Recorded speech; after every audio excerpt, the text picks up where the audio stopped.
Pernah tak Nadia Nisa terfikir untuk berhenti berlakon?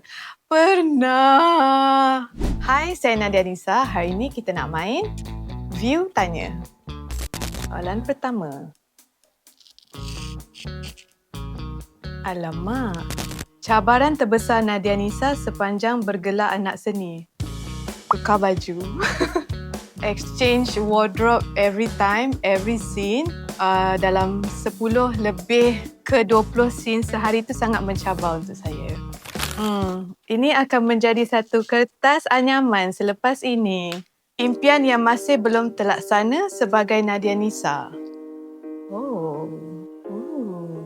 Dulu masa saya remaja, saya adalah seorang yang aktif. Selepas berkahwin, saya macam jadi pemalas. Tapi saya sering menanam impian untuk mendaki Gunung Kinabalu seperti kakak sulung saya. Dan dia mendaki gunung itu ketika umur dia 40 tahun. So mungkin I should start and kick back on my active side. Ya ke? Tengoklah nanti macam mana. Pernah tak Nadia Nisa terfikir untuk berhenti berlakon? Pernah! Banyak kali. Jangan tanya kenapa.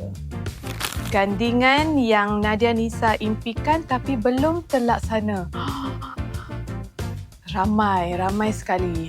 Especially pelakon senior sebenarnya. Ibu Fatimah Abu Bakar, Ibu Fauzia Nawi. Kata-kata motivasi Nadia Nisa untuk mereka yang hilang semangat di luar sana. Ya ampun, setiap hari kita ada emosi dan mood kita yang turun naik. Anda tidak keseorangan, saya pun sama, kita semua pun sama. Langkah je satu ke hadapan.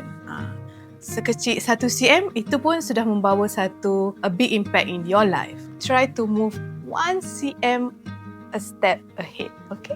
Hai, saya Nadia Nisa melakonkan watak Farha dalam drama Bidadari Tanpa Syurga hanya di View. Bermula